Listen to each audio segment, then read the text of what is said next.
سيد المرسلين سيدنا محمد وعلى آله وأصحابه أجمعين. اللهم صل على سيدنا محمد وعلى آل سيدنا محمد كما صليت على إبراهيم وعلى آل إبراهيم في العالمين إنك حميد مجيد. أعوذ بالله من الشيطان الرجيم. بسم الله الرحمن الرحيم. وَلَقَدْ صَدَّقَ عَلَيْهِمْ إِبْلِيسُ ظَنَّهُ فَاتَّبَعُوهُ إِلَّا فَرِيقًا مِّنَ الْمُؤْمِنِينَ وَمَا كَانَ لَهُ عَلَيْهِمْ مِنْ سُلْطَانٍ إِلَّا لِنَعْلَمَ مَنْ يُؤْمِنُ بِالْآخِرَةِ مِمَّنْ هُوَ مِنْهَا فِي شَكٍّ وَرَبُّكَ عَلَى كُلِّ شَيْءٍ حَفِيظٌ. قال المؤلف والمفسر رحمه الله تعالى أدام النفع بعلومه وعلومكم في الدارين آمين. إلى أن قال لما ذكر تعالى قصة سبع وما كان من أمرهم في اتباعهم الهوى والشيطان أخبر عنهم وعن أمثالهم ممن اتبع إبليس والهوى وخالف الرشاد والهدى فقال. اب مفسر رحمۃ اللہ علیہ فرماتے ہیں کہ اللہ تبارک و تعالی نے قصہ سبا کا ذکر فرمایا اور اس میں بتلایا کہ اللہ کی نعمتوں کے بعد اللہ تبارک و تعالی کے شکر کو چھوڑ کے انہوں نے اپنے خواہشات اور شیطان کی پیروی کی. اللہ تبارک و تعالی کی نعمتوں سے اعراض کیا. اخبرانہم وان امثالہم اور ان کی طرح اور انہی کی طرح اور قومیں بھی جنہوں نے شیطان کی پیروی کی، خواہشات کی پیروی کی اور رشد و ہدایت کی مخالفت کی، ان کے بارے میں اللہ تبارک و تعالی بیان فرماتے ہیں. وَلَقَدْ صَدَّقَ عَلَيْهِمْ إِبْلِيسُ ظَنَّهُ. قال ابن عباس رضی اللہ عنہما وغیرہ هذه الآية كقوله تعالى إخبارا أن إبليس حين امتنع من السجود لآدم عليه الصلاة والسلام ثم قال أرأيتك هذا الذي كرمت علي لئن أخرتني إلى يوم القيامة لأحتنكن ذريته إلا قليلا. وقال ثم لآتينهم من بين أيديهم ومن خلفهم وعن أيمانهم وعن شمائلهم ولا تجد أكثرهم شاكرين. والآيات في هذا كثيرة. اللہ تبارک و تعالی نے فرمایا لَقَدْ صَدَّقَ عَلَيْهِمْ إِبْلِيسُ ظَنَّهُ. اب حضرت ابن عباس رضی اللہ تعالیٰ عنہ فرماتی ہیں کہ هذه الآیت كقوله تعالی، یہ آیت بھی اسی طرح ہے جیسے اللہ نے خبر دی ہے کہ جب اللہ نے حکم دیا تھا تمام ملائکہ کو کہ آدم علیہ السلام کو سجدہ کریں، اللہ نے قرآن میں فرمایا وَإِذْ قُلْنَا لِلْمَلَائِكَةِ اسْجُدُوا لِآدَمَ فَسَجَدُوا إِلَّا إِبْلِيسَ. اور دوسری جگہ فرمایا فَإِذَا سَوَّيْتُهُ وَنَفَخْتُ فِيهِ مِن رُّوحِي فَقَعُوا لَهُ سَاجِدِينَ. اللہ نے حکم دیا ملائکہ کو کہ جب آدم علیہ السلام کو میں زندہ کر دوں، میں اس کو مکمل کر دوں تو تم اس کے اکرام کے اندر سجدے میں گر جاؤ. یاد رکھیں کہ یہ معنی نہیں ہے کہ جیسے قرآن کی اس آیت میں نا فَإِذَا سَوَّيْتُهُ جب میں اس کو بنا دوں وَنَفَخَ فِيهِ مِن رُّوحِي میں اس میں اپنی روح پھونک دوں فَقَعُوا لَهُ سَاجِدِينَ تم سجدے میں گر جاؤ. تو بظاہر یہ معلوم ہوتا ہے کہ یعنی پیدا ہونے کے بعد فوراً سجدہ کرو، حالانکہ یہ واقعہ نہیں ہے. بات سمجھ.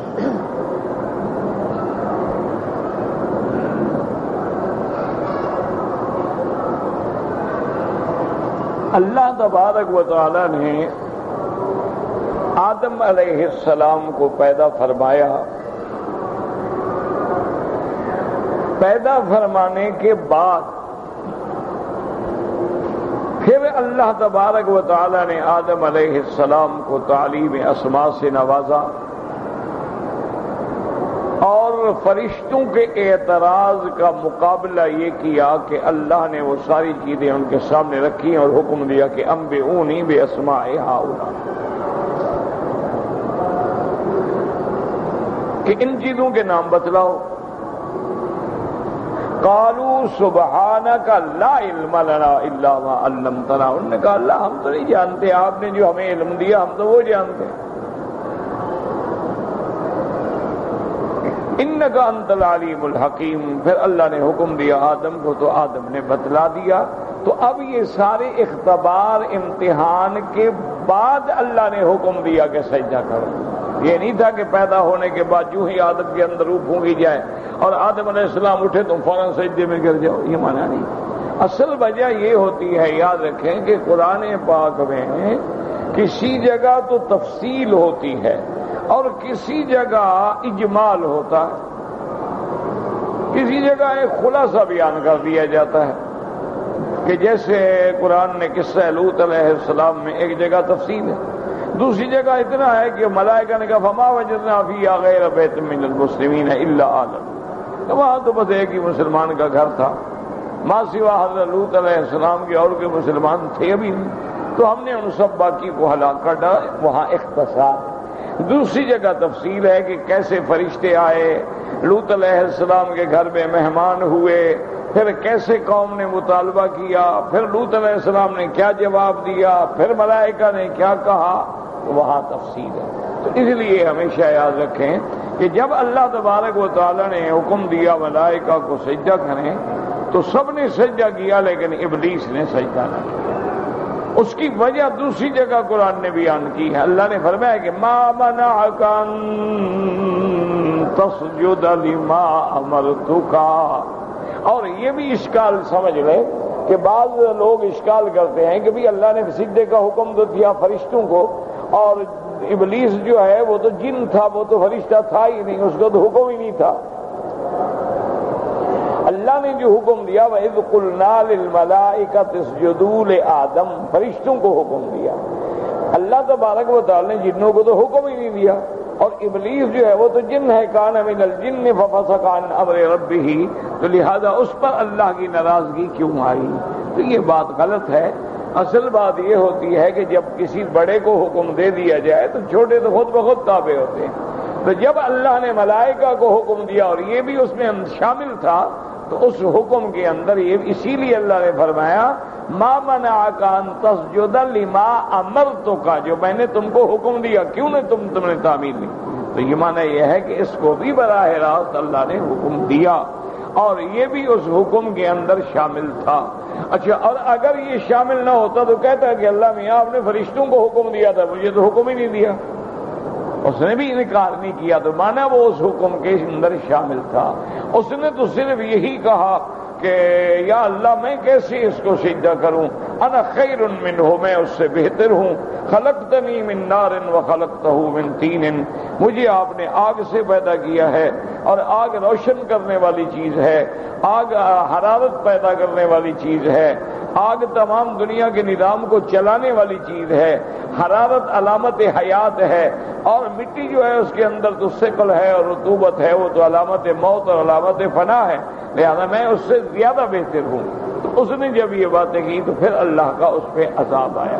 اس لیے اس آیت مبارک میں بھی ہے قال ارأیتک ھذا الذی کرمت علی، کہنے لگا کہ میرے اللہ آپ نے آدم کو مجھ سے زیادہ کرامت دی، عزت دی، لئن اخرتنی الی یوم القیامۃ لأحتنکن ذریتہ الا قلیلا، اگر آپ مجھے قیامت تک زندگی کی مہلت دے دیں تو میں بھی ان کی اولاد کو گمراہ کر ڈالوں گا، مگر تھوڑے ہیں جو ہدایت پہ رہیں گے، میں اس کی وجہ سے جنت سے نکلا ہوں، میں بھی اس کی اولاد کو نکالوں گا، میں بھی ان کو نہیں چھوڑوں گا، میں بھی اس سے بدلہ لوں گا۔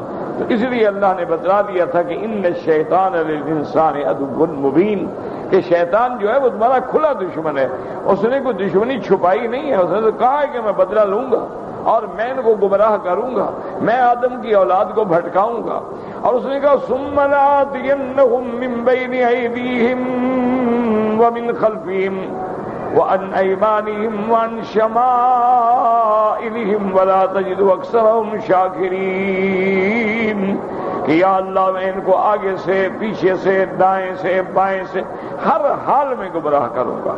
میں ان کے عقائد میں، ان کے اعمال میں، ان کے اقوال میں، ان کے افعال میں ہر طرح سے گمراہی ڈالوں گا.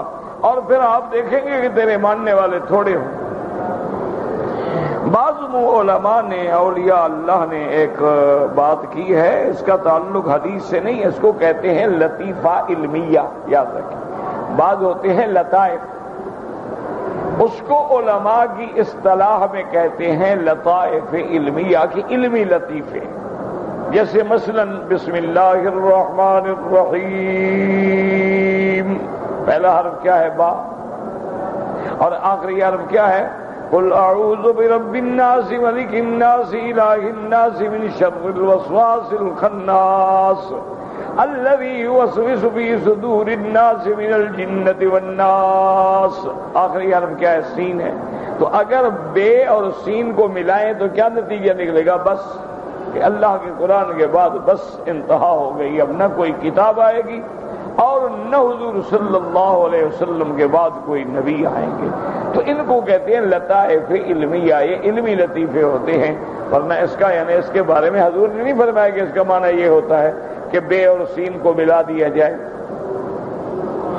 لیکن اس کو علماء کہتے ہیں لطائف علمیہ. تو اسی طرح لطائف علمیہ میں بعض علماء نے لکھا ہے کہ دیکھو اللہ کی شان کہ بدبخت ابلیس نے گمراہ کرنے کے لیے کہا کہ میں آگے سے بھی حملہ کروں گا، پیچھے سے بھی کروں گا، دائیں سے بھی کروں گا، بائیں سے بھی کروں گا. اس نے 4 جہاد کا تو ذکر کیا ہے، لیکن 2 جہاد بھول گیا ہے، جو جہاد اس کے دماغ میں بھی نہیں آئی. کل جہاد یاد رکھو 6 ہیں، آگے، پیچھے، دائیں، بائیں، اوپر، نیچے، تو 6 ہو گئی. تو 4 تو اس نے گری نا، لیکن 2 کا ذکر نہیں کیا. کہا میں آگے سے بھی گمراہ کروں گا، پیچھے سے بھی، دائیں سے بھی، یہ نہیں کہا کہ اوپر سے بھی اور نیچے سے بھی. تو علماء نے لکھا ہے کہ اس کا لطیفہ ہے کہ اگر اس بدبخت کو نیچے سے بھی گمراہ کرنے کی طاقت مل جاتی تو پھر تو کوئی بھی نہ بچ سکتا مگر معصومین. کیونکہ جو چیز ہم جا رہے ہیں ہمیں پتہ ہی نہیں ہے کہ آگے گڑا ہے تو ہر آدمی گر جائے گا، بہادر ہو، کمزور ہو، طاقتور ہو، پتہ ہی نہیں ہوتا. اچانک آ گیا، پاؤں رکھا گیا، اس میں بہادری کا کیا ہے بھائی؟ تو نیچے والا جو ہے، اسی لیے حضور نے دعا بھی فرمائی ہے نا کہ وَأَعُوذُ بِعَظْمَتِكَ أَنْ أُغْتَالَ مِنْ تَحْتِنَا. یا اللہ ہمیں تیری عظمت کے ساتھ ہم پناہ پکڑتے ہیں کہ کوئی ہمیں نیچے سے دبا کرتا ہے. ایسی بربادی آئے کہ ہمیں پتہ ہی نہیں لگے، آدمی اچھا خاصا جا رہا ہے اور گر گیا، کیا کر سکتے؟ کیسے آپ کو روکے گا بھائی؟ آگے ہے کوئی دھکا بکا لگائے گا، ادھر ہے کوئی روکے گا، کچھ کرے گا، آگے بھاگے گا، دوڑے گا، نیچے جو گیا تو کیا کرے گا؟ اور انہوں نے کہا کہ اوپر کا بھی اس کو توفیق دی ہوئی ذکر کرنے کی کہ اوپر سے نزول رحمت ہوتی ہے اللہ کی طرف سے. تو جب اللہ تعالیٰ کی رحمتیں آئیں گی تو پھر وہ کیا کریں؟ اسی لیے اللہ پاک نے بھی فرمایا فَبِعِزَّتِي وَجَلَالِي کہ اے ملعون بدبخت، جاؤ تم میرے بندوں کو گمراہ کرو، مجھے بھی اپنی عزت و جلال کی قسم ہے جب تک وہ توبہ کرتے رہیں گے میں بھی معاف کرتا جاؤں. تو اللہ تبارک و تعالیٰ نے کتنا اپنے بندوں پہ رحم فرمایا، حتیٰ کہ حدیث میں آتا ہے کہ اگر بندے کے گناہ یعنی زمین کے ذرات کے برابر بھی ہو جائیں لیکن سچے دل سے توبہ کرے تو اللہ معاف کرنے کے لیے تیار. کیوں؟ معاف کرنے میں اس کا کوئی نقصان ہے؟ ایک بات کو سمجھیں. دیکھو نا، مثلا بادشاہ کسی کو 1 لاکھ ہدیہ دے دے تو کچھ نہ کچھ تو خزانہ کم ہوا نا. لیکن اللہ اگر ساری کائنات کو کروڑوں دے دے اس کے خزانے میں کیا کمی آئے گی؟ اللہ اگر اپنے بندوں کے سارے گناہ معاف کر دے کہ کیا ہو جائے گا؟ اسی لیے جیسے کہ ایک اللہ والے حج پہ آئے، اللہ کے اولیاء میں سے تھے، وہ عرفات کے میدان میں بیٹھے تھے، ان کے ساتھی بھی تھے. انہوں نے ساتھیوں سے کہا کہ بھئی ایک بات بتاؤ، یہ جو عرفات میں لوگ ہیں مثلا 1,00,000 ہے، 1,000 ہے، 50 ہے، 2 لاکھ ہے، یہ اگر کسی سخی کے دروازے پہ اکٹھے ہو کے جائیں، کسی کریم کے دروازے پہ، اور اس سے کہیں کہ بھی ہم آپ کے دروازے پہ بھیک مانگنے آئے ہیں، ہمیں مہربانی کرو 1 آنا دے دو، تو کیا وہ سخی انکار کرے گا؟ ہم نے کہا حضرت اتنے بندے جائیں اور مانگے بھی کیا؟ ایک آنا، اور جائیں بھی سخی کے دروازے پہ، تو کیوں نہیں دے گا بھائی؟ انہوں نے فرمایا اللہ کے بندے، اس سخی کے ایک آنا دینے سے اس کے خزانے میں تو کمی آ سکتی ہے، اگر اللہ ہم سب کو معاف کر دے تو اس کے خزانے میں تو آنے کے برابر بھی کمی نہیں آئے گی، لہذا وہ کیوں نہیں معاف کرے گا؟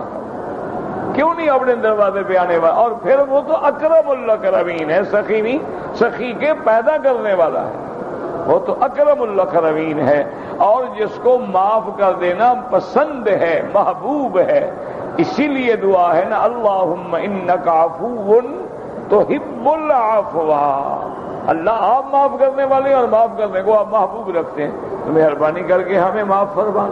تو بہرحال کہنے کا مقصد یہ ہوتا ہے کہ یہ بھی اللہ کا کرم ہے کہ اللہ جب بچانا چاہتے ہیں تو ابلیس کتنی زور لگا لے، اللہ کے بندوں پہ اس کا کوئی جادو نہیں چل سکتا ہے۔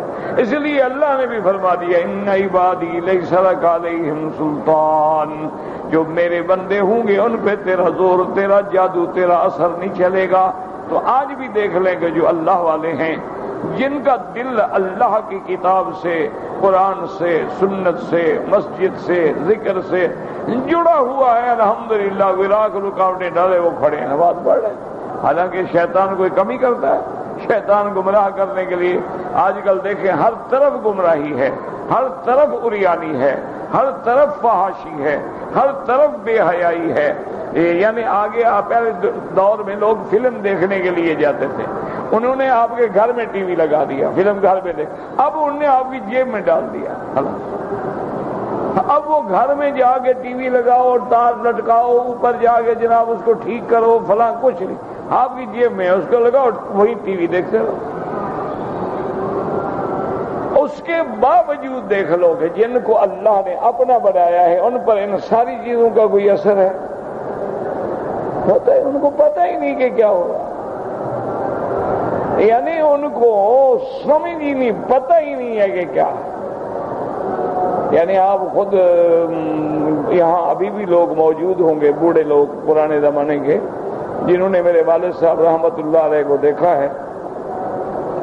یعنی آپ اندازہ کریں کہ جو آدمی حدیث قرآن میں ساری زندگی الحمدللہ مستغرق رہے اور پڑھاتے پڑھاتے اتنا تجربہ ہو گیا تھا ماشاءاللہ کہ ہم اگر مسئلہ ڈھونڈ ڈھونڈ کے مر جاتے نا، وہ فرماتے فلاں کتاب لے آؤ، کتاب لے آتے ہیں، دیکھو یہاں ہوگا، وہی ہوتا، تجربہ ہوگی۔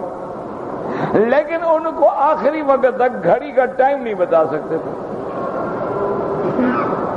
جو بندہ ساتھ بیٹھا اس کو گھڑی دیتے، بابا دیکھو ہاں کیا بجا ہے، ٹائم کا پتہ نہیں۔ اچھا کسی شاگرد کو بلا دے، بابا ادھر آؤ، میری گھڑی کھڑی ہو گئی یار، اس کو کل تو بھر دو۔ چابی بھی نہیں کہنا جانتے تھے، چابی کہنا بھی نہیں جانتے، کل کہتے تھے، وہ بابا دی کل بھر دو، وہ بیچارہ بھر کے دے دیتا تھا، دیکھو ٹائم ٹھیک ہے، ہاں جی ٹھیک ہے، خود کو پتہ نہیں۔ اچھا آپ نے ان کو 10 ریال دیے، کہا 100 ہے، انہوں نے کہا ٹھیک ہے۔ آپ نے 100 ریال دیا، کہا 10 ہے، انہوں نے کہا ٹھیک ہے۔ کیا نعوذ باللہ، جو آدمی بخاری شریف آنکھیں بند کر کے پڑھا سکتا ہو، وہ نوٹ میں تو لکھا ہوا ہے 10 ریال، لکھا ہوا ہے 100 ریال، نہیں پڑھ سکتا، ادھر خیال ہی نہیں۔ یعنی جو آدمی بخاری شریف آنکھیں بند کر کے، کہیں سے آپ حدیث پڑھیں، ایک لفظ پڑھیں آگے پڑھتے، تو وہ نہیں پڑھ سکتے تھے، کہ لکھا ہوا تو ہے 10 ریال 20 ریال 100 ریال 500 ریال، وہ نہیں پڑھ سکتے تھے، بچے تھے، چھوٹے سے بچے تھے، ادھر خیال ہی نہیں۔ اس دور میں یہ جو بوتلیں ہیں نا آپ کی 7 اپ وغیرہ، یہ 4 آنے کی ملتی تھی۔ میرا بچہ ہے نا، وہ چھوٹا تھا، وہ کبھی کہتے اس کو بلاتے عارف کو بھی، وہ میرے لیے بوتل لیا، وہ کہتا دادا اب تو بوتل 1 ریال کی ملتی ہے۔ اچھا جی 1 ریال سے، کسی سے نہیں پوچھا کہ بھئی 1 ریال کی ہے، کل تو 4 آنے کی تھی۔ اچھا پھر خدا کی قدرت دیکھو، خود دکان پہ آتے 4 آنے میں لیتے، پھر بھی اس کو نہیں کہا کہ تم جھوٹ بولتے ہو۔ عجیب۔ حضرت مولانا ادریس صاحب خان دہلوی رحمت اللہ علیہ اللہ ان کی قبر پہ رحمت کرے، جو بہت بڑے عالم جنہوں نے معارف القرآن تفسیر لکھی ہے، بہت بڑے علماء پہ گزرے ہیں، تو ان کا ایک دن شاگرد کو بلایا، کہا بیٹا ادھر آؤ، یہ فرشتہ ہے، بازار سے جا کے گھر کا سودا لے آؤ، یہ پیسے بھی لے لو، اچھا یہ سائیکل ہے یہ بھی لے جاؤ اور پیسے ویسے لے لو، اس میں تیل بھی ڈال لینا۔ وہ سودا لے کے آ گیا، انہوں نے کہا استاد یہ سودا آ گیا ہے، یہ پیسے ہیں جو آپ نے تیل کے دیے تھے، سائیکل تیل سے نہیں چلتا حضرت، استاد یہ پاؤں سے چلتا ہے، یہ سائیکل ہے، یہ موٹر سائیکل نہیں ہے۔ انہوں نے کہا نہیں بھائی، وہ دیکھو وہ اپنا میرا بیٹا تو روز اس کے 5 روپے تیل کے لیے ہے۔ انہوں نے کہا حضرت یہ نہیں چلتا تیل سے۔ اس بیچارے نے کیا کہ سائیکل کھڑا کیا سامنے، خود اوپر بیٹھ کے استاد کو چلا کے دکھایا پاؤں سے کہ حضرت یہ پاؤں سے یوں چلتا ہے، یہ پیڈل ہے، یہ یوں چلایا جاتا ہے، اس کا تیل سے کیا تعلق ہے؟ کہتے ہیں اچھا بھائی۔ وہ شام کو جب بیٹے گھر آئے تو ان کو بھی پتہ لگ گیا کہ آج تو ابے کے سامنے راز کھل گیا ہمارا، لیکن آخر اولاد باپ سے بھاگ کے کہاں جائے؟ آنا تو گھر میں ہے نا، شام کو چاہے کچھ آیا تو نے بلایا ادھر آؤ بھائی، ہمیں روز دھوکہ دیتے رہے، یہ تو پاؤں سے چلے ہیں، تم کو اس میں تیل ڈلے ہیں، دھوکہ دیتے ہو۔ تو اس نے کیا کیا، وہ گدی تھی نا اوپر بیٹھنے والی، جلدی سے نٹ کھولے گدی نکالے، انہوں نے کہا حضرت اگر اس میں تیل نہیں ڈالا جاتا تو اندر خالی کیوں ہے؟ اس میں وقوف کو کیا پتا، میں نے پہلے کا ڈالا ہوا تھا۔ تو اگر یہ صرف پاؤں سے چلتا تو اندر لوہا بند ہوتا پورا، سوراخ رکھنے کی کیا ضرورت تھی؟ کچھ ڈالا جاتا ہے تبھی تو سوراخ ہے نا۔ آپ اتنے بڑے عالم ہیں، آپ کو اتنا پتہ بھی نہیں ہے کہ سوراخ کیوں ہے؟ ہاں بھائی تم بھی ٹھیک کہتے، بات تو تمہاری بھی ٹھیک ہے۔ شام کو شاگرد کو بلا، کہا بھائی اس نے غلط فہمی ہماری دور کر دی، تمہیں پتہ نہیں ہے اس کے اندر آخر سوراخ کیوں ہے؟ وہ سمجھ گیا کہ بھی انہوں نے اپنے ابے کو آ کے ایسی باتیں کی ہوں گی۔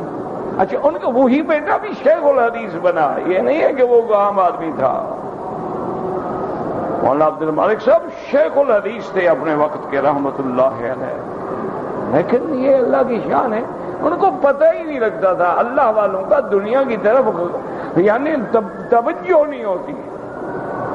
اتنے بڑے بڑے لوگ گزرے ہیں، حضرت میاں اصغر حسین رحمت اللہ علیہ، حضرت حافظ جی رحمت اللہ علیہ، اتنا بڑا آدمی، اللہ اکبر، اللہ ان کی قبروں پہ کروڑوں رحمتیں فرمائے۔ بڑے بڑے لوگ آتے کہ حضرت میری بیوی کو جن ہو گیا، میرے گھر میں جن ہو گیا، حضرت ہمارے کو پتھر مارتے ہیں، گندگی پھینکتے ہیں، رہنا مشکل ہو گیا۔ اچھا بھائی تویز دے دو۔ بھائی تویز تو میں نہیں دیتا ہوں، تو حضرت کچھ تو اچھا ان کو جا کے کہہ دو میاں جی کہتے ہیں شرارت بند کر دو ورنہ ٹھیک کر دوں گا۔ وہ آگے کہتے جن بھاگ جاتے، کوئی وظیفہ نہیں، تویز نہیں، کچھ نہیں، بس ان کو جا کے کہہ دو میاں جی بولے ہیں کہ بندے کے بچے بن جاؤ، ٹھیک کر دوں گا آگے۔ وہ کہتے اور ہو گئے۔ اتنا بڑا آدمی، اور اس کو یہ پتہ نہیں لگتا تھا، وہ ایک کیل ڈالتے تھے، ایسے کیلیں بنائی ہوئی تھی 1 2 3 کہ بھئی جب سایہ یہاں تک پہنچے گا بچوں کو چھٹی۔ اچھا بچے کیا کرتے، وہ کیل اکھیڑ کے ادھر لگا دیتے، وہ سایہ جلدی آ جاتا۔ وہ کہتے استاد جی وہ دیکھیں کیل پہ سایہ، اچھا بھائی چلو بھائی چھٹی۔ اور سارے والدین ان کے آتے، حضرت آج تو 1 گھنٹہ پہلے بچے گھر آ گئے۔ نہیں بھائی وقت ہو گیا۔ انہوں نے کہا حضرت وہ کیل ادھر لگا دیتے ہیں، جھوٹ بولتے ہیں، مسلمان کا بیٹا جھوٹ نہیں بول سکتا۔ نہیں بھائی آپ کو غلط فہمی، اتنی مسلمانوں کے بیٹے جھوٹ کیسے بول سکتے؟ اب بتائیں کیا وہ نعوذ باللہ بے وقوف تھے وہ لوگ؟ اللہ اکبر، اللہ ان کی قبروں پہ کروڑوں رحمتیں فرمائے۔ اللہ نے دین میں دل لگا دیا، دنیا سمجھ ہی نہیں آئی، غافل ہو گئے۔ دیکھا نہیں کہ حضور یہ ہے اتباع سنت۔ حضور نے صحابہ سے فرمایا نا یہ کیا کھجوروں میں ڈالتے ہو، نر کا مادہ ڈالتے ہو، چھوڑ دو، پھل تو اللہ دیتا ہے، اگلے سال کھجوریں ہی نہ ہوں۔ حضور نے فرمایا کیا ہوا باغات کا؟ انہوں نے کہا حضور تو پھل ہی نہیں آیا، آپ نے جو منع کر دیا تھا وہ میاں بیوی تو ملے نہیں تو اولاد کہاں سے پیدا ہوگی؟ انہوں نے اچھا انتم اعلم بامور دنیاکم، بھائی دنیا کے معاملے ہیں تم جانو، مجھے نہیں پتا۔ اب نبی جن کو اللہ نے علم الاولین والآخرین دیا ہے، یعنی حضور کو علوم الاولین والآخرین ملے، لیکن یہ نہیں جانتے کہ کھجور میں ڈالو یا نہ ڈالو۔ اسی لیے جو لوگ صحیح معنوں میں اللہ والے تھے، صحیح معنوں میں اولیاء اللہ تھے، صحیح معنوں میں جن کے دل اور دماغ کو اللہ نے اپنی طرف لگا دیا تھا، ان کو دنیا سمجھ ہی نہیں آتی، ان کو پتہ ہی نہیں چلتا تھا کہ دنیا کیا ہے، یہ سائیکل کیا ہے، گاڑی کیا ہے، ٹکٹ کیا ہے، کوئی پتہ نہیں۔ جو آپ نے کہہ دیا مان لیا، جو اس نے کہہ دیا مان لیا، کیونکہ ادھر توجہ ہی نہیں ہے نا۔ اور جب آپ دین کی بات کریں گے سبحان اللہ ساری حدیثیں بھی یاد ہوں گی، تفسیریں بھی یاد ہوں گی، قول بھی یاد ہوں گے، ایک ایک بات آپ کو ایک ایک نکتہ کر کے سمجھا دیں گے۔ تو اس لیے علماء کا لطیفہ ہے کہ اللہ کا قدرت دیکھو، اللہ نے اس کو اوپر اور نیچے سے حملہ کرنے کی طاقت ہی نہیں دی۔ وقال الحسن البصری رحمہ اللہ تعالی لما احبط اللہ آدم علیہ الصلاۃ والسلام من الجنۃ ومعه حواء حبط ابلیس فرحا بما اصاب منها وقال اذا اصبت من الاولین ما اصبت فالذریۃ اضعف واضعف وكان ذلك ظنا من ابلیس۔ اللہ نے فرمایا وَلَقَدْ صَدَّقَ عَلَيْهِمْ ابلیس ظنه، ابلیس کا گمان سچ نکلا۔ کیا مانا؟ حضرت حسن بصری فرماتے ہیں کہ جب اللہ نے آدم علیہ السلام کو اور بی بی حوا کو جنت سے نکالا، اب شیطان نے دیکھا کہ دونوں جنت سے نکل گیا تو بڑا خوش ہوا، بڑا خوش ہو کے کہنے لگا کہ جب میں نے ابا اور اماں حوا کو گمراہ کر دیا ہے تو ان کی اولاد کی کیا طاقت ہے، ان کو تو میں چپٹیوں میں اڑا ڈالوں گا۔ یہ اس کا گمان تھا کہ جب ان کو بھی میں نے بھٹکا دیا، ان کو بھی میں نے راستے سے ہٹا دیا، ان کو بھی میں نے درخت کھلا دیا ہے تو اس کی اولاد تو اور کمزور ہوگی، اس کی کیا طاقت ہے، تو ان کو تو میں زیادہ جلدی گمراہ کر لوں گا۔ تو یہ اس کا جو گمان تھا، اللہ نے فرمایا اس بدبخت کا گمان سچا نکلا، اس نے اولاد آدم کو گمراہ کر ڈالا، مگر تھوڑے لوگ تھے جو ایمان پہ قائم رہے۔ اس کے بعد فرماتے ہیں فَأَنزَلَ اللَّهُ عَزَّ وَجَلَّ وَلَقَدْ صَدَّقَ عَلَيْهِمْ إِبْلِيسُ ظَنَّهُ فَاتَّبَعُوهُ إِلَّا فَرِيقًا مِّنَ الْمُؤْمِنِينَ فَقَالَ عِندَ ذَلِكَ إِبْلِيسُ لَا أُفَارِقُ ابْنَ آدَمَ مَا دَامَ فِيهِ الرُّوحُ أَعِدُهُ وَأُمَنِّيهِ وَأَخْدَعُهُ۔ اب جب ابلیس نے دیکھا کہ میرا داؤ کامیاب ہو گیا، کہنے لگا میں ابن آدم کو کبھی نہیں چھوڑوں گا، میں آدم کے بیٹے کو کبھی نہیں چھوڑوں گا، جب تک اس کے اندر روح ہے اس کو جھوٹے وعدے کروں گا، امیدیں دلاؤں گا، دھوکے میں ڈالوں گا، حتیٰ کہ گمراہ کر ڈالوں گا، ہر حال میں، یعنی جب تک زندہ ہے میں نہیں چھوڑوں گا۔ اس لیے علماء کہتے ہیں کہ دیکھو شیطان اپنی دشمنی میں پکا ہو گیا ہے، لیکن تم نے اس دشمن کو دوست بنا رکھا ہے۔ اور تمہارے اندر بھی تو غیرت ہو نا، تمہارے باپ کو نکالا ہے تو بدلہ لو، تم شیطان سے بدلہ لو بجائے اس کے کہ شیطان سے دوستی رکھو۔ ہمارے ابا اماں کو جنت سے نکالنے والا کون ہے؟ شیطان ہے، ہم شیطان کے دوست ہیں۔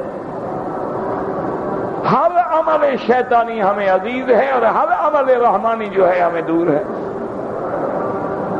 اس بدبخت کو یعنی اتنا اپنی غیرت ہے کہ میری توہین ہو گئی ہے، میں اس کی نسل سے بھی بدلہ لوں گا، لیکن اولاد آدم کو کوئی غیرت نہیں ہے کہ وہ کہیں کہ ابا کو نکالا تھا ہم بھی شیطان سے بدلہ لیں گے۔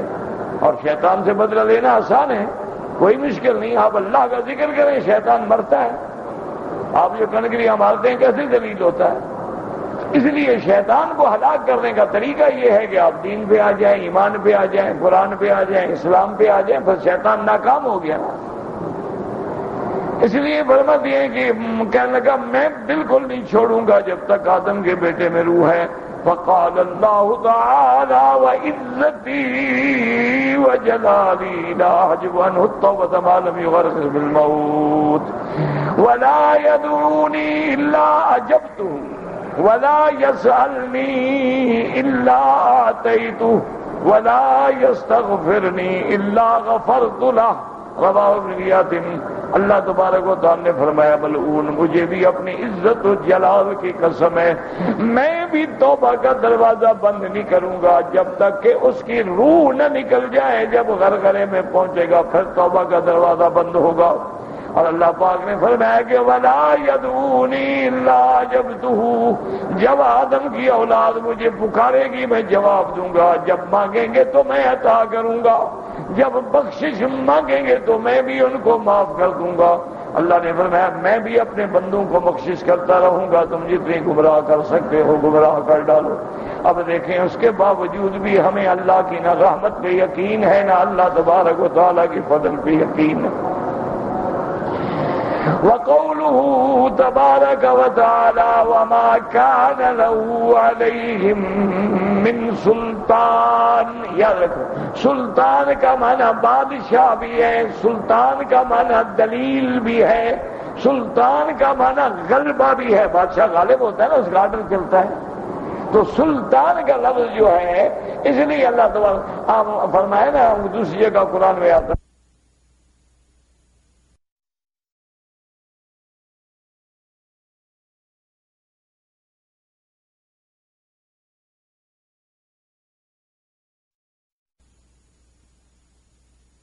سمیتموها انتم وآباؤکم ما انزل اللہ بها من سلطان. اور یہ نام تم لوگوں نے رکھے ہوئے ہیں. یہ داتا ہے, یہ مشکل کشا ہے, یہ دستگیر ہے, یہ حاجت روا ہے, یہ شکر گنج ہے, یہ فیض خدا ہے. یہ سب نام تم نے رکھے ہیں, اللہ نے تو نہیں رکھے ہیں. تو یعنی اللہ نے کوئی دلیل نہیں اتاری ان کے لیے. تو سلطان بمعنی دلیل بھی ہے, سلطان بمعنی حجت بھی ہے, سلطان بمعنی غلبہ بھی ہے. اس لیے اللہ نے فرمایا کہ ما کان لہ علیہم. اللہ نے فرمایا کہ آدم کی اولاد پہ اس کی کوئی حجت نہیں, کوئی دلیل نہیں. اے من حجت. وقال الحسن البصری واللہ ما ضربهم بعصا ولا اکرہهم على شیء وما كان الا غرورا وامانی دعاهم الیہا فاجابوه. حضرت حسن بصری رحمۃ اللہ علیہ فرماتے ہیں واللہ ما ضربهم بعصا کہ کبھی شیطان نے ڈنڈے مار کے تمہیں چلایا, اس نے کبھی تمہیں ڈنڈے مارے گا چلو جی فلم دیکھنی ہے, چلو گناہ کرو, ڈنڈے لے کے آیا ہو. نہ اس نے ڈنڈا مارا نہ کسی کو اس نے مجبور کیا. اس نے تو دھوکہ دیا ہے, بلایا تم چل پڑ, اس نے ایک جھلک دکھائی تم بھاگ پڑ. تو اس نے تو تمہیں یہ تو نہیں کہ جبر کیا ہو. اقرار معنی یہ ہے, سلطان کا معنی پھر کیا ہوگا غلبہ. یعنی شیطان کو تم پر کوئی غلبہ تو نہیں تھا. تم ایک منٹ میں کہتے تھے اعوذ باللہ من الشیطان الرجیم بھاگ جاتا. تم ایک منٹ میں کہتے تھے لا حول ولا قوت الا باللہ العلی العظیم بھاگ جاتا. تم ایک دن میں کیا اعوذ باللہ بسم اللہ الرحمن الرحیم سبحان اللہ الحمدللہ. کیوں؟ اللہ کا جب ذکر آئے گا بھاگ جاتا ہے. اور جب انسان غافل ہوتا ہے تو وہ ڈیرا لگا دیتا ہے. اس لیے حضرت حسن بصری فرماتے ہیں واللہ ما ضربهم بعصا. اس نے کبھی کسی کو ڈنڈے سے نہیں بھگایا نہ کسی کو مجبور کیا, صرف دھوکہ اور امیدیں دلائیں. دعاهم الیہا فاجابوہ. اس نے بلایا اور تم نے اس کی بات مان لی. اسی لیے دوسری جگہ قرآن پاک میں آتا ہے کہ جب قیامت ہوگی جنت والے جنت میں, جہنم والے جہنم میں. اب جہنمی جو ہیں وہ دیکھیں گے کہ وہ ملعون بھی جہنم میں ہے تو وہ اس کو پکڑیں گے, کہیں گے بدبخت تم نے ہمیں گمراہ کیا نا, آج ہم یہاں پڑے ہیں, تمہاری وجہ سے آج ہم جل رہے ہیں بدبخت. وہ کہے گا ٹھہرو, وہ کہے گا آرام سے بات کرو, دلیل سے بات کرو, ایسے خواہ کیا. تو اس کے بعد وہ ابلیس کہے گا ما کان علیکم من سلطان الا ان دعوتکم فاستجبتم لی فلا تلومونی لوموا انفسکم. وہ کہے گا بدبختو میرے پاس کون سا زور تھا, طاقت تھی, جبر تھا کہ میں نے تم پر جبر کیا. صرف میں نے تم کو گناہوں کے لیے گمراہی کے لیے بلایا, تم بھاگ کے آ گئے. نہ آتے میں کیا کر رہا تھا تمہارا. مجھ کو ملامت نہ کرو, اپنے نفسوں کو ملامت کرو. جیسے نفس کی خواہش کے لیے برباد ہوا, مجھے بربادی کی ملامت کر رہے ہو. ما انا بمصرخکم وما انتم بمصرخی. تو قیامت والے دن بھی وہ یہ کہے گا کہ بھی میرے پاس کون سی طاقت تھی کہ میں تمہیں گمراہ کرتا. ما کان لی علیکم من سلطان الا ان دعوتکم، میں نے تمہیں پکارا. اللہ نے 1,24,000 پیغمبر بھیجے، انہوں نے پکارا، تم ان کی پکار پہ نہ گئے، میری پکار پہ آ گئے.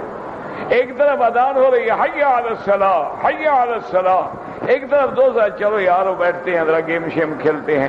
تم اللہ کے ندا پہ نہیں جاتے، اس کی ندا پہ چلے جاتے. میرا کیا قصور ہے، چلو مرو، میں نے تو تمہیں پکارا ہے. اب اللہ فرماتے ہیں کہ چلو اگر اللہ تو قادر تھے نا کہ شیطان کو ہی پیدا نہ کرتا، اللہ تو قادر تھے نا ہم سب کو ہدایت دے دیتے. اللہ فرمایا پھر امتحان کیسے ہوتا، پھر کھوٹے کھرے کی تمیز کیسے ہوتی، جھوٹے سچے کی تمیز کیسے ہوتی، مومن کافر کا امتیاز کیسے ہوتا. یہ دنیا کی امتحان کی، پھر امتحان کس طرح ہوتا. الا لنعلم من یؤمن بالآخرة ممن هو منها فی شک، تاکہ بات کھل جائے، ظاہر ہو جائے. اللہ تو جانتے ہیں، معنی یہ ہے کہ مخلوق بھی جان لے کہ کون ہے جن کا قیامت پہ یقین ہے اور کون ہے جو شک میں مبتلا ہیں. اے انما سلطناہ علیہم لیظہر امر من هو مؤمن بالآخرة وقیامها والحساب فیہا والجزاء ويحسن عبادة ربه عز وجل في الدنيا ممن هو منها في شك. اللہ نے فرمایا کہ پھر ہم نے ابلیس ملعون کو اس لیے چھوڑا، اس لیے قوت استدراجی دی تاکہ امتحان ہو جائے کہ کون ہے جو آخرت پہ ایمان رکھنے والا ہے، کون ہے جس کا اللہ کے سامنے کھڑے ہونے پہ ایمان ہے، حساب پہ ایمان ہے، جزا پہ ایمان ہے. جس کا ایمان ہوگا فَيُحْسِنُ عِبَادَةَ رَبِّهِ، پھر اپنے رب کی وہ عبادت کرے گا. اور جس کو قیامت پہ یقین نہیں ہوگا، شک میں مبتلا ہوگا، پھر وہ اللہ تبارک و تعالیٰ کی عبادت سے ہٹ جائے گا. وَقَوْلُهُ تَعَالَى وَرَبُّكَ عَلَى كُلِّ شَيْءٍ حَفِيظٌ. أي ومع حفظه ذل من ذل من اتباع ابلیس وبحفظه وکلاته سلم من سلم من المؤمنین اتباع الرسل. اللہ نے فرمایا ہر چیز پہ اللہ تبارک و تعالی نگران ہے، رقیب ہے. لیکن اللہ کی نگرانی کے باوجود بھی جس کے مقدر میں گمراہی تھی وہ ابلیس کے پیچھے چل پڑا، اور جس کے مقدر میں کامیابی تھی وہ انبیاء علیہم السلام کے راستے پہ چل پڑا، اور انبیاء کی اتباع میں وہ کامیاب ہو گیا. تو اصل بات یہ ہے، یاد رکھیں کہ ایک عالم دنیا ہے، ایک عالم آخرت ہے. عالم دنیا دار العمل ہے، آخرت دار الجزا ہے. عالم دنیا دار الاختبار ہے، امتحان کی جگہ ہے، اور پھر اس کی کامیابی یا ناکامی پہ سزا یا جزا جو ہے اس کا مقام دار الآخرت ہے. کبھی کبھی اللہ دنیا میں نمونہ دکھلا دیتے ہیں، کبھی کبھی اللہ تبارک و تعالی دنیا میں بھی کامران لوگوں کا بھی نمونہ دکھلا دیتے ہیں اور ناکام کا بھی نمونہ دکھلا دیتے ہیں. مومنوں کی عزت و کرامت کا نمونہ بھی دکھلا دیتے ہیں، کافروں کی ہلاکت کا بھی دکھلا دیتے ہیں. اسی طرح موت ہے، کبھی اللہ اپنے ایمان والوں کی موت پر، ان پر جو انعام و اکرام ہوتا ہے وہ بھی دکھلا دیتے ہیں، اور جو عذاب ہوتا ہے وہ بھی دکھلا دیتے ہیں. ورنہ اصل فیصلہ آخرت میں ہوگا، یاد رکھیں. واللہ اعلم.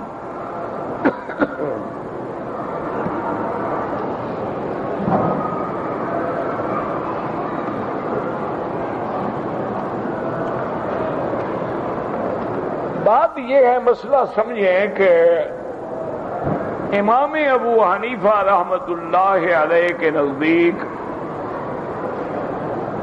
طواف کی 2 رکعت ہیں، یا تحیت المسجد کی 2 رکعت ہیں، یا اور کوئی نفل ہے. وہ فرماتے ہیں کہ اوقات مکروہہ میں کیا معنی، فجر کی نماز کے بعد سے لے کر جب تک سورج نہ نکلے نہ پڑھیں.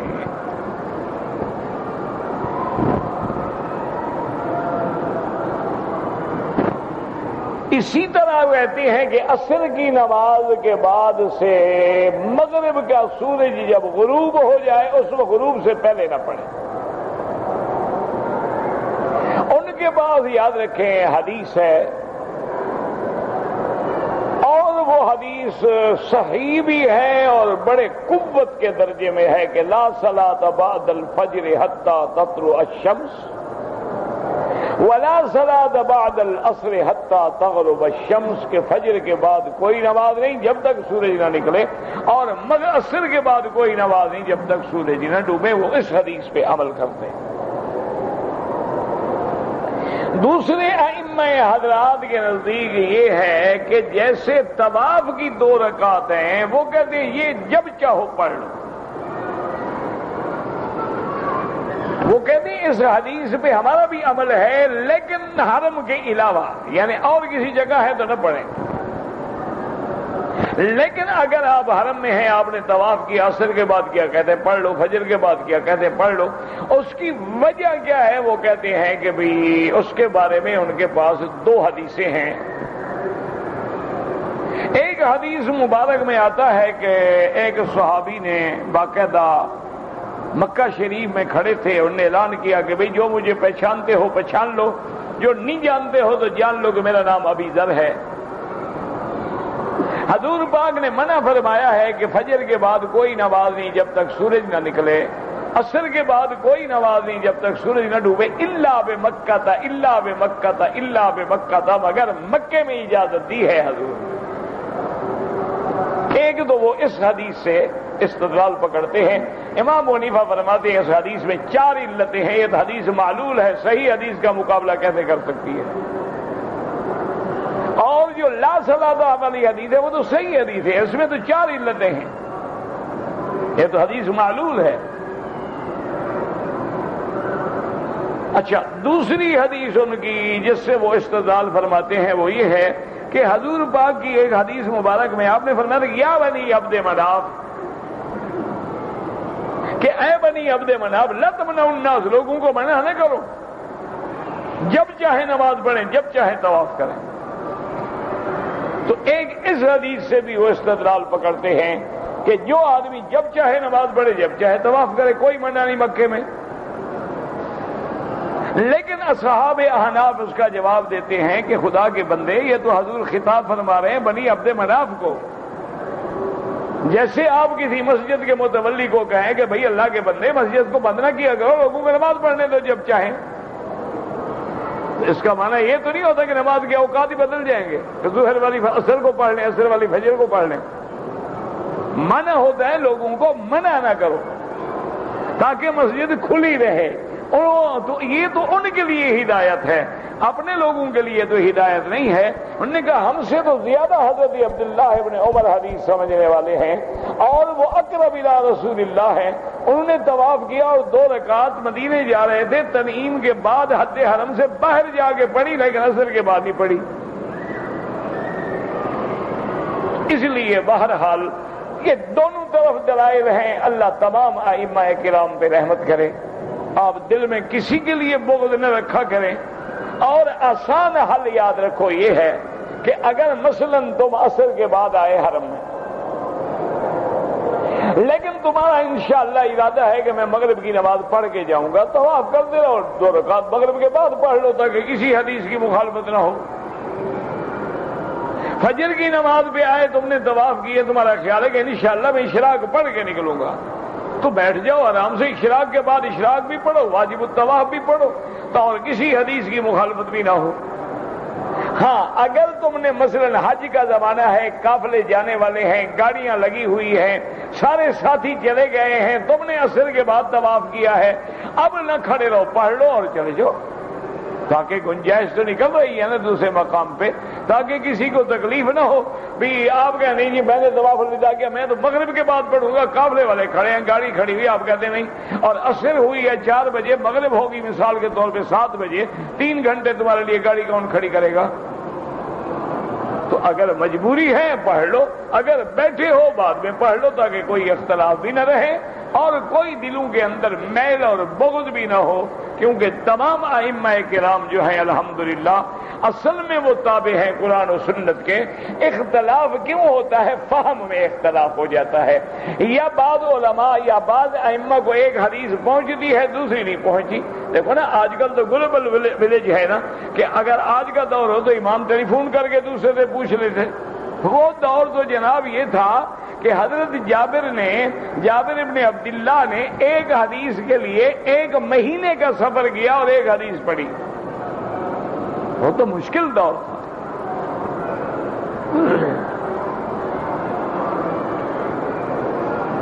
کہتے جی کہ آدم حوا کی کتنی عمر تھی؟ میں تو اس وقت پیدا نہیں ہوا تھا، پوچھ لیتا. میں وہاں نہیں تھا جناب. اور جب قیامت میں آپ جائیں نا پوچھنا ابا جی آپ کی عمر کیا ہے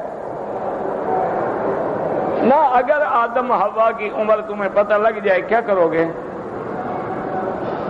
نہیں، مجھے وجہ بتاؤ تو میں عمر تمہیں ڈھونڈ دوں گا. مجھے کوئی کھیل ہے، تماشا ہے، کیا ہے آخر؟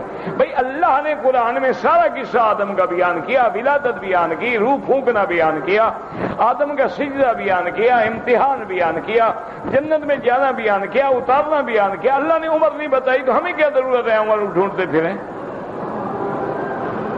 کوئی عقل کیا کرو نا. کہ سوال بھی تو وہ ہونا چاہیے نا کہ جس سوال کا کوئی دین سے تعلق ہو. اللہ نے سارا بتایا کہ میں نے آدم کو پیدا کیا، میں نے روح پھونکی، میں نے آدم کو اشرف المخلوقات بنایا، میں نے آدم کو خلیفہ بنایا، میں نے آدم کو جنت میں بھیجا، میں نے درخت سے روکا، انہوں نے درخت کھایا، ان کے کپڑے اتر گئے، جنت سے اتارے گئے. عمر اللہ نے نہیں بتائی تو ہم کہاں سے لے آئے بھائی؟ تمہارے لیے میں کون سی ڈائری کھول کے ڈھونڈوں کہ آدم کی کیا عمر تھی؟ انا للہ و انا الیہ راجعون. یہ بہادری سمجھتے ہیں کہ مولوی سے ایسا سوال پوچھو نا جو اس کو نہ آئے. پھر ہم کہیں گے دیکھو جی مولوی بکی صاحب سے پوچھا تھا اور جواب ہی نہیں دے سکے. جاہل کا جواب خاموشی ہوتا ہے. کیا جواب؟ اذا خاطبهم الجاہلون قالوا سلاما.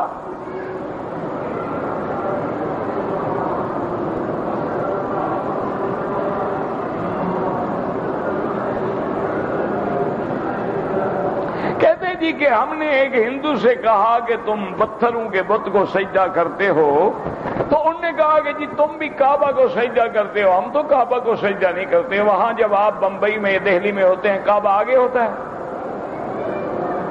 نہیں. وہاں جب آپ سجدہ کرتے ہیں تو پہلے کعبہ کھڑا کرتے ہیں، کعبے کی شکل بناتے ہیں، ماڈل بناتے ہیں، پتھر کا آگے رکھتے ہیں. تو آپ تو بتوں کو آگے رکھ کے اس کو سجدہ کر رہے ہو نا. ہم نے تو کبھی کعبے آگے نہیں رکھا.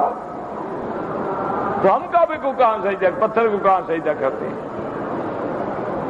اور دوسرا یہ ہے کہ جب تک اللہ نے حکم نہیں دیا ہم تو مسجد اقصی کی طرف نماز پڑھتے تھے. یہ تو جہت ہے. سجدہ تو ہم اللہ کو کرتے ہیں کعبہ ہو نہ ہو. اب جو چھت پہ کھڑا ہے وہ تو کعبے سے اونچا کھڑا ہے. تم بھی بت کے اوپر چڑھ کے کھڑے ہو جاؤ پھر ہم مانیں کہ ہاں بھی تم بت کو سجدہ نہیں کر رہے ہو. تم اپنے دیوی دیوتا کے اوپر کھڑے ہو جاؤ، ایک اور اونچا لٹکا دو پھر اس کو سجدہ کرو. تو عقل کرو. ہم نے تو کبھی پتھر کو سجدہ نہیں کیا.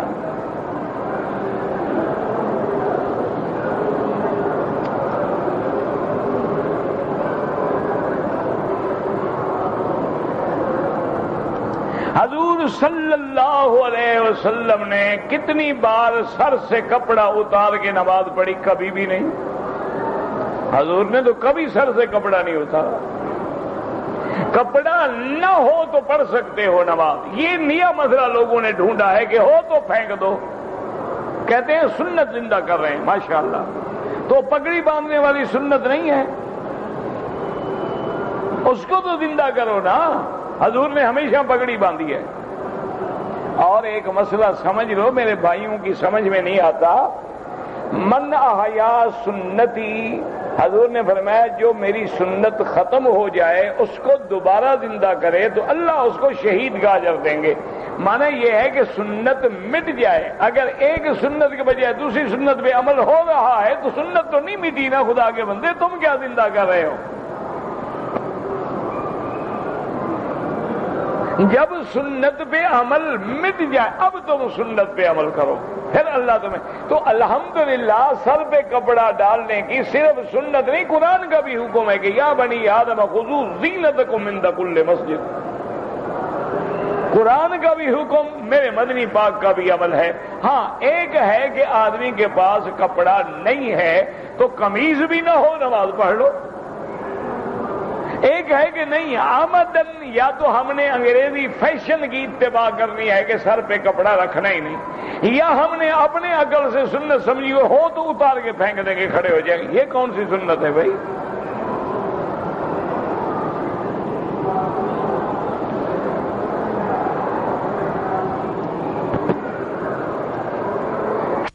کرو اللہ انہیں بھی ہمیں بھی سب کو ہدایت دے بس۔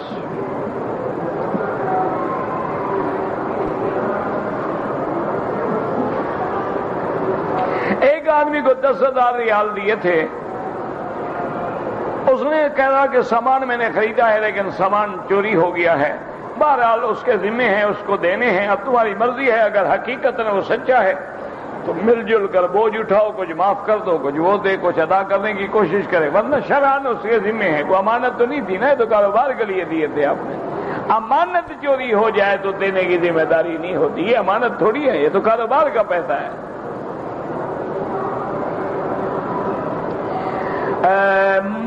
موبائل فون میں جو قرآن فیڈ کرتے ہیں اس کو بغیر وضو کے پڑھ سکتے ہیں؟ آپ پڑھ سکتے ہیں۔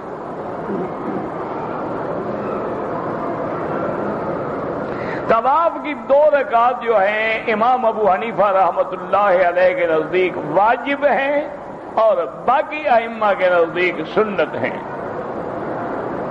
نماز جنازہ میں بھی احناف کے نزدیک فاتحہ نہیں پڑھنی، پہلے ثنا ہے، پھر درود ہے، پھر دعا ہے۔ حنابلہ کے نزدیک پہلے فاتحہ ہے، پھر درود ہے، پھر دعا ہے۔ اللہ اللہ کا ذکر کرنا جو ہے جائز ہے، کیوں نہ ہو، اللہ اللہ کا ذکر نہ کرے اور کس کا کریں گے؟ حتی لم تقل فی اللفظ اللہ اللہ، حضور کی حدیث ہے کہ جب زمین میں کوئی اللہ اللہ کہنے والا نہیں رہے گا تو قیامت قائم ہوگی۔ تو اگر لفظ اللہ اللہ کہنا منع ہوتا تو حضور تو نہ کہتے نا، حضور صلی اللہ علیہ وسلم نہ سمجھاتے۔ بہرحال ذکر ذکر ہے، ہر حال میں کیا کرو، اور افضل الذکر لا الہ الا اللہ محمد الرسول اللہ، لا الہ الا اللہ وحدہ لا شریک لہ، لہ الملک ولہ الحمد یحیی و یمیت وہو علی کل شیء قدیر۔ بعض حضرات کہتے ہیں کہ ایسا نہ کہ یہ ان کی اپنا خیال ہے، اور جو کرتے ہیں ان کا بھی مقصد اصل میں اللہ کا ذکر ہے کہ آدمی کی مشق ہو جائے، ایک ایک لفظ پہ زور لگاؤ، جیسے شاگرد اپنے استاد کو اپنے استاد شاگرد کو پڑھاتا ہے بسم اللہ الرحمن الرحیم، اب بچہ کیا کرے گا؟ وہ کہے گا پڑھو پڑھو بس بس، پھر کہو بسم اللہ پڑھا رہا ہے تاکہ یاد ہوئے، جب یاد ہو جائے گا پوری پڑھا دے گا۔ تو اب ہم کہیں گے یار یہ کیا بسم اللہ کاٹ رہا ہے؟ وہ کاٹ تو نہیں رہا بیچارہ، وہ تو مجبور ہے کہ ایک لفظ اس کے دماغ میں بٹھا رہا ہے۔ جب سب بیٹھ جائے گا وہ کہے گا پوری پڑھو بیٹا بسم اللہ الرحمن الرحیم۔ تو اس لیے بعض علماء اور اولیاء اللہ جو ہیں وہ بھی ذکر میں مشق کرانے کے لیے سکھاتے ہیں، ورنہ وہ بھی یہی کہتے ہیں کہ پڑھو لا الہ الا اللہ محمد الرسول اللہ، واللہ اعلم۔ ربنا تقبل منا انك انت السميع العليم وتب علينا انك انت التواب الرحيم، اللهم فرج هم المهمومين، نفس كرب المكروبين، واقض الدين عن المدينين، واشفنا واشف مرضانا ومرضى المسلمين، اللهم لا تجعلنا مزغة للباطلين، لا تجعلنا عقدة للآكلين، لا تجعلنا فتنة للقوم الظالمين، اللهم لا تجعلنا من القانتين ولا تجعلنا من الآيسين ولا تردنا عن بابك خائبين، اصلحنا واصلح بنا واولادنا واولاد المسلمين برحمتك یا ارحم الراحمین۔ یا الہ العالمین، عالم اسلام پہ اپنی رحمت فرما، یا اللہ بلاد اسلامیہ کی حفاظت فرما، بلد الامین کو قیامت تک ہر فتنے سے محفوظ فرما، یا اللہ پاکستان پہ رحم فرما، یا اللہ رحم فرما، یا اللہ رحم فرما، یا اللہ مساجد مدارس اور دینی قوتوں کی مدد اور نصرت فرما، یا الہ العالمین یا ارحم الراحمین۔ ہم گناہگار ہیں، اپنے خطاؤں کا اقرار کرتے ہیں، ہمارے گناہ معاف فرما دے۔ اللہم انا خلق من خلقک لا تمنع عنا بذنوبنا فضلک، اللہم لا تہلکنا بذنوبنا، اللہم لا تعذبنا بذنوبنا، اللہم انزل علینا الغیث ولا تجعلنا من القانتین، اللہم انزل علینا الغیث ولا تجعلنا من القانتین، اللہم سقیا رحمت لا سقیا عذاب، صلی اللہ تعالی علی خیر خلقہ سیدنا محمد وعلی آلہ وصحبہ اجمعین. اللهم صل علی سیدنا محمد وعلی آل سیدنا محمد.